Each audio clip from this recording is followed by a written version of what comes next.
Hello everyone, welcome back to my channel ignore tutorial. हमने पिछली video में एक ही क्वेश्चन देखा था। मेरे फ़ोन पे कॉल आने लगा था, डू नॉट डिस्टर्ब मैंने ऑन किया था, उसके बावजूद भी तो मेरा वीडियो रुक गया था। हम बाकी का जो सेक्शन 1 का क्वेश्चन है वो इस वीडियो में देखेंगे। क्वेश्चन 2 से स्टार्ट करते हैं। कंक्लूज़न रह गया था पिछली वीडियो में, तो यहाँ पे मैं कंक्लूजन भी बता देती हूँ आपको। It's important to note that not every one experiences burnout in exactly the same way and not every one progresses through all these stages. जो अपना अपना हर इंडिविजुअल का बर्नआउट का और काम करने का मतलब बर्नआउट फील करने का और काम करने का तरीका अलग अलग होता है। हो सकता है कि मैं जल्दी थक जाऊं, सामने वाला काम ज़्यादा करे और उसका जो टायर्डनेस का टाइमिंग है वो मेरे से पहले हो, मेरे से बाद में हो।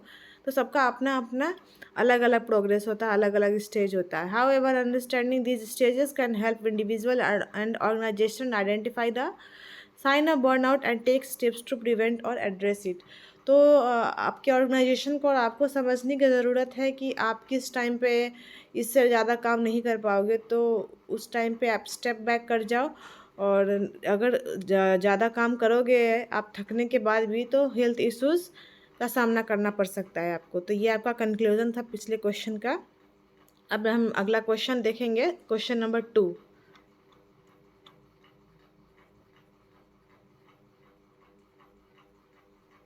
Next question, examine the general adaptation syndrome on the basis of a stressful situation.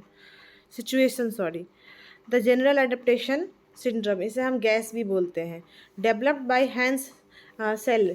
इस को डेवलप किया था हैंस सेल ने, जो कि आपका डिफरेंट डिफरेंट 3 स्टेजेज हैं जिसमें आपको फील होता है जनरल एडेप्टेशन सिंड्रोम। पहला स्टेज को हम बोलते हैं alarm stage. In this initial phase when a stressful situation occurs the body activates it's fight और फ्लाइट रेस्पॉन्स। मैंने आपको बताया नहीं, ये BPAS 186 का प्रीवियस ईयर क्वेश्चन पेपर का सॉल्यूशन है। और उस क्वेश्चन पेपर का ये सेकंड नंबर क्वेश्चन है। मैंने नंबरिंग गलत कर दिया है, लेकिन ये है सेकंड नंबर क्वेश्चन। तो इसका पहला स्टेज हम देखेंगे, अलार्म से stage. In this initial phase, इस पहले फेज में क्या होता है, व्हेन अ स्ट्रेसफुल सिचुएशन अकर। जब स्ट्रेसफुल सिचुएशन मतलब बहुत ज़्यादा तनाव आता है सामने, उसके बाद जो हमारी बॉडी है वो एक खुद से फाइट करती है, फाइट टू फाइट रिस्पॉन्स देती है। जैसे मान लीजिए कि कभी उबासी आएगी, कभी बॉडी में पेन होने लगेगा, कभी नींद आने लगेगा। तो ये सभी क्या है, रिस्पॉन्स देगी हमारी बॉडी, हमें उससे फील होगा कि अब हमारा बॉडी काम करना बंद करना चाहती है। Stress hormones like adrenaline and cortisol are released, leading to increased heart rate and alertness. और इसकी वजह से क्या है, ये जो हार्मोन्स रिलीज होते हैं वो हमारे हार्ट रेट को बढ़ा देते हैं और हमें अलर्ट करने लगते हैं कि अब हमें काम बंद करना है, अब हम इससे ज़्यादा काम नहीं कर सकते हैं। This prepares the body to confront और फ्ली फ्रॉम द स्ट्रेसर। तो इससे क्या होगा कि जो स्ट्रेस का लेवल है हमारा वो ज़्यादा हाई नहीं होगा और हमें हेल्थ इश्यूज़ नहीं आएगा। सेकेंड जो इसका स्टेज होगा वो है आपका रेसिस्टेंस स्टेज। इस स्टेज में क्या होता है, सेकेंड स्टेज में, if the stressor persist the body enters the resistance stage, it tries to adapt and cope with the ongoing stress. अब जब अगर पहले स्टेज में, अलार्म स्टेज में, आपको फील हो गया कि अब आपका बॉडी काम नहीं करना चाहता है, कन्फ्रंट कर दिया आपकी बॉडी ने, और उसके बाद भी आप अपनी बॉडी को परसिस्ट करते हो काम करने के लिए, तो वो किस स्टेज में एंटर कर जाएगा, रेसिस्टेंट स्टेज में। और उसके बाद क्या करेगा कि कोप नहीं कर पाएगा किसी भी चीज़ से और उसका स्ट्रेस का लेवल बढ़ता चला जाएगा। फिर इसके बाद हार्मोन्स लेवल भी बढ़ेंगे, तो हमारा बॉडी क्या होगा, और भी ज़्यादा स्ट्रेसफुल हो जाएगा। और उसके बाद फिज़िकल और मेंटल जो हमारा प्रॉब्लम है, इशू है, वो शुरू हो जाएगा। उसमें वो लीड करने लगेगा फिज़िकल और मेंटल इश्यूज़। फिर हम क्या फेल करेंगे, थर्ड स्टेज को। उसमें थर्ड स्टेज को हम बोलेंगे exhaustion stage. If the stress continues without relief the bodies resources का बिकम डिप्लीटेड। इस स्टेज में क्या होता है कि हमारा जो स्ट्रेस है अगर वो बढ़ता चला जाएगा तो हमें रिलीफ नहीं मिलेगा, हमें हमारी बॉडी को रिलैक्स नहीं मिलेगा, तो हमारी जो बॉडी के रिसोर्सेज हैं वो काम करना बंद करने लगेंगे, डिप्लीट होने लगेंगे। This stage can result in physical and mental exhaustion, weakening the body's ability to cope with additional stressor. और जो हमारी बॉडी है वो कमज़ोर होना शुरू हो जाएगी और किसी भी चीज़ से कोप नहीं कर पाएगी। मान लो हमें फ़ीवर आ जाएगा या बहुत ज़्यादा बॉडी एक होने लगेगा, तो इन सभी चीज़ों से कोप नहीं कर पाएगी, क्योंकि हमारा जो बॉडी है वो आराम स्टेज को क्रॉस कर चुका है, रेसिस्टेंस स्टेज को क्रॉस कर चुका है। तो ये थर्ड स्टेज में हम बहुत ज़्यादा एग्जॉस्टेड फील करेंगे और एडिशनल और सारे स्ट्रेस बढ़ने लगेंगे। It may lead to various health issues and in severe cases collapse और इलनेस। और इससे क्या होगा कि हमारे हेल्थ इश्यूज बहुत ज़्यादा बढ़ जाएंगे और ऐसे भी केसेस आते हैं कि बहुत ज़्यादा बीमार पड़ जाता है इंसान, और कभी कभी तो इतनी ज़्यादा कमज़ोरी हो जाती है कि लाइफ ख़त्म भी हो जाती है। तो ये था आपका गैस मॉडल। अब लास्ट में कंक्लूजन ज़रूरी है, किसी भी चीज़ को लिखना है, स्टार्टिंग करना है, तो आप पहले इंट्रोडक्शन से स्टार्ट करोगे, फिर बॉडी दोगे और उसके बाद आप कंक्लूजन पे आओगे। तो इस तरह से अगर आंसर को आप प्रेजेंट करते हो इग्नू के एग्ज़ाम में, बेसिकली कोई भी एग्ज़ाम हो, बट इग्नू क्या देखता है कि टू द पॉइंट आप आंसर्स को लिखो, ज़्यादा लेंदी नहीं करो, जो भी क्वेश्चन है उसे एकदम ईजिली तरीके से लिखो, इंट्रोडक्शन, बॉडी एंड कंक्लूजन, उससे ज़्यादा करने की ज़रूरत नहीं है आपको। तो इसका कंक्लूजन है, the gas model helps explain how chronic stress can have detrimental effects on physical and mental health. Gas model क्या करता है, हमें एक्सप्लेन करता है, हमें ये बताता है कि हमारा जो अगर स्ट्रेस लेवल बढ़ता है तो क्या क्या हमारे फिजिकल और मेंटल हेल्थ के ऊपर इफ़ेक्ट आ सकता है और किस तरह से हमें मैनेज करना चाहिए, इसको कौन से स्टेज में क्या करना चाहिए, कैसे पता चलता है। उसके बाद क्वेश्चन है आपका, what are the major sources of workplace stress. Workplace के ऊपर, काम जहां हम करते हैं वहां पे किस किस तरह के स्ट्रेस को हम फील करते हैं, वो देखेंगे हम इस क्वेश्चन में। Major sources of workplace stress can include, इनमें जो मेजर सोर्सेज होते हैं वो क्या क्या होते हैं। पहला आपका होता है वर्कलोड।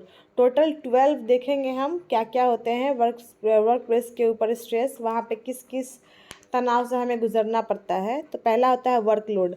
एक इंसान के ऊपर इतना ज़्यादा वर्कलोड दे दिया जाता है कि वो अपने टाइम लाइन के अंडर में वो काम नहीं कर पाता है, तो वो वर्कलोड के अंदर आता है। And tight deadlines and excessive responsibilities can lead to stress. तो इसके बाद क्या होता है, अगर आपको आपके बॉस ने काम दिया है कि 24 घंटे के अंदर ये कंप्लीट होना चाहिए और आप अगर उसे उस टाइम पीरियड के अंदर कंप्लीट नहीं कर पाते हो, तो आपको बहुत ज़्यादा स्ट्रेस होगा कि मैं ये काम कंप्लीट नहीं कर पाया, बॉस कैसे रिजेक्ट करेंगे, क्या मुझे वो जॉब से फायर कर देंगे। तो ये सभी चीज़ें क्या है, स्ट्रेस है। तो पहला पॉइंट है वर्कलोड। उसके बाद आता है जॉब सिक्योरिटी। जॉब सिक्योरिटी क्या होता है, जैसे आप प्राइवेट सेक्टर में काम कर रहे हो, तो आप जिस तरह से काम कर रहे हो, अगर सामने वालों को पसंद नहीं आता है तो हो सकता है कि वो आपको काम से निकाल दे। तो ये सभी जो फीलिंग है वो क्या है, जॉब सिक्योरिटी को लेकर है कि अगर मुझे निकाल दिया जाएगा फिर मैं कहाँ काम ढूंढूंगा। आज के टाइम में काम मिलना बहुत मुश्किल है, तो जॉब सिक्योरिटी के अंदर में ये सभी स्ट्रेस आते हैं। कंसर्न अबाउट जॉब स्टेबिलिटी और the fear of lay off can be stressful. तो ये भी क्या है, एक तरह का स्ट्रेस है। थर्ड है इंटरपर्सनल इश्यूज़, जैसे आपके कलीग्स आपके साथ जो काम कर रहे हैं उनके साथ किसी के साथ लड़ाई हो गया, मनमुटाव हो गया, कहा सुनी हो गई। तो ये सभी चीज़ें क्या है, ये भी बहुत ज़्यादा स्ट्रेस क्रिएट करती है कि अब मान लीजिए कि आपके साथ कोई काम कर रहा है, उसके साथ अगर बाताबाती हो जाती है और कुछ मनमुटाव हो जाता है, तो अगर किसी चीज़ में आपको हेल्प चाहिए या किसी चीज़ के बारे में जानकारी चाहिए तो आप उससे नहीं ले पाओगे। तो ये सभी क्या है, स्ट्रेस क्रिएट करते हैं। नेक्स्ट है आपका work life balance. Difficulty in balancing work and personal life can lead to stress. आपका जो वर्क लाइफ और पर्सनल लाइफ दोनों को बैलेंस करना एक बहुत बड़ा टास्क है। आज के टाइम में 24 घंटे में 12 घंटे और 14 घंटे जो लोग नौकरी कर रहे हैं, उनके लिए बहुत ज़्यादा मुश्किल है कि वो अपने वर्क लाइफ और पर्सनल लाइफ दोनों को बैलेंस करके चल पाएँ। तो ये भी एक तरह का स्ट्रेस क्रिएट करता है लोगों की ज़िंदगी में। नेक्स्ट है आपका lack of control. Feeling like you have little control over your work can be stressful. जैसे आपके अंदर अगर ये फीलिंग है कि आप अपने काम के ऊपर कंट्रोल नहीं कर पा रहे हो, तो ये आपको स्ट्रेस दे सकता है। जैसे मान लीजिए कि मुझे कोई काम करना है और मैं उसे जल्दी से जल्दी कर नहीं पा रही हूँ, तो मुझे टेंशन होगी ना कि मुझे ये फिनिश करना है। घर के ही काम है, मान लीजिए बर्तन करना है, झाड़ू पोछा करना है, तो ये सभी क्या है, आपका एक टाइम पीरियड है कि इसके अंदर में कंप्लीट करना है, तो उसके ऊपर आपका कंट्रोल होगा कि हाँ हमारी स्पीड को बढ़ा देंगे तो हम इस काम को जल्दी कर पाएंगे, तो शायद स्ट्रेस ना हो। लेकिन अगर कंट्रोल कम है तो आपको ये स्ट्रेस दे सकता है। नेक्स्ट है ऑर्गेनाइजेशनल चेंजेस। अब जैसे मान लीजिए कि आप अभी दूसरी कंपनी में काम कर रहे थे और आपको एक अच्छी कंपनी में अप्लाई किया था और वहाँ पे आपका जॉब लग गया। अब आपने कंपनी चेंज कर दी, तो अब ऑर्गेनाइजेशन चेंज हुआ है तो लोग भी बदलेंगे, वहाँ का इन्वायरमेंट भी बदलेगा, तो फिर वहाँ पे मैनेज करना धीरे धीरे धीरे धीरे, तब जाके आप अपने आप को वहाँ पे अच्छे से उस इन्वायरमेंट में फिट कर पाओगे। तब तक तो आपको टेंशन रहेगा कि ये सामने वाला इंसान कैसा है, मुझे इससे कैसे बात करना है, कितने लिमिट तक बात करना है, कैसे यहाँ पे काम करना है, यहाँ के लोग कैसे हैं, तो ये सभी चीज़ें क्या है, एक तरह का स्ट्रेस है। Next point is job demand. High pressure job with demanding task and expectation can be stressful.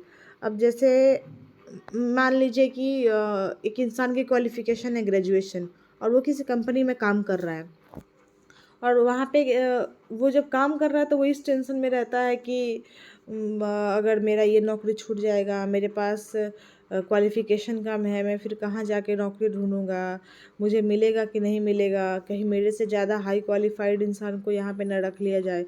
तो आज के टाइम पे प्रेशर ज़्यादा और जॉब डिमांड्स कम है, जिसकी वजह से इंसान टेंशन में रहता है। और जो हमारे बॉस हैं उनकी उम्मीदें बहुत ज़्यादा हैं, तो उनकी उम्मीदों पे खरा होना एक बहुत बड़ा स्ट्रेस है। नेक्स्ट इज़ बुलिंग और हैरेसमेंट। ये तो एक ऐसा टॉपिक है जिसके ऊपर एक किताब लिखी जा सकती है। बहुत ज़्यादा देखने को मिलता है बुली और हैरेसमेंट किसी भी कंपनी में। वो कोई लेबर हो या हाई प्रोफाइल वाला कोई जॉब करने वाला एम्प्लॉय हो, सबको ये फील होता है बुलिंग और हैरेसमेंट। वो ज़रूरी नहीं है कि गलत टोन में ही हो, निगेटिविटी निगेटिविटी होती है। वो आप किसी भी अगर तरीके से, ऐसे मान लीजिए कि आप काम कर रहे हो, बहुत अच्छा काम कर रहे हो, लेकिन अगर आपका जो बॉस है वो आपसे खुश ही नहीं हो रहा है, तो ये भी एक तरह से क्या है, स्ट्रेस है, एक बुलिंग ही कहलाएगा कि मैं कितना भी मेहनत कर रहा हूँ और जो मेरा बॉस है वो खुश ही नहीं हो रहा है, उसे हैप्पीनेस ही नहीं मिल रही है, वो मुझे अप्रिसिएट ही नहीं कर रहा है। अगर अप्रिसिएट नहीं कर रहा है, मोटिवेट नहीं कर रहा है, तो इस तरह से ये स्ट्रेस ही है ना एक इंडिविजुअल के ऊपर। Next point is lack of support. Inadequate support from management or colleagues can contribute to stress. अब आप जिस इन्वायरमेंट में काम कर रहे हो, जिस सेक्टर में काम कर रहे हो, वहाँ पे अगर आपके बॉस, आपके साथ वाले अगर आपको सपोर्ट नहीं करते हैं किसी भी चीज़ में मैनेज करने के लिए, तो वो भी एक तरह का स्ट्रेस क्रिएट कर सकता है कि अकेले मैं किसी चीज़ को कैसे हैंडल करूँगा, मैं किसी से कैसे हेल्प मांगूँ। तो ये सभी पॉइंट्स से आपके वर्क प्लेस के ऊपर कैसे कैसे आप स्ट्रेस से गुजरते हो। Next is physical environment. Uncomfortable और unsafe work environment can be stress inducing. अब मान लीजिए कि कोई इंसान केमिकल फैक्ट्री में काम कर रहा है, तो वहाँ पे काम करने वाले जो लोग हैं अगर उनको प्रॉपर सेफ्टी नहीं दिया जाए तो उनके लिए बहुत ज़्यादा हैजर्डियस है उनकी हेल्थ के लिए। तो ये सभी चीज़ें भी क्या है, स्ट्रेस क्रिएट करती है कि इंडिविजुअल के माइंड में कि मैं एक ऐसी फैक्ट्री में काम कर रहा हूँ जो धीरे धीरे इनहेल कर रहा हूँ केमिकल को, और ये मेरे हेल्थ के लिए बहुत ज़्यादा गलत है। तो ये क्या है, एक तरह से स्ट्रेस ही है जो हमारे अंदर इंड्यूस हो रहा है। Next is career advancement. Concern about career advancement और lack of opportunities can lead to stress.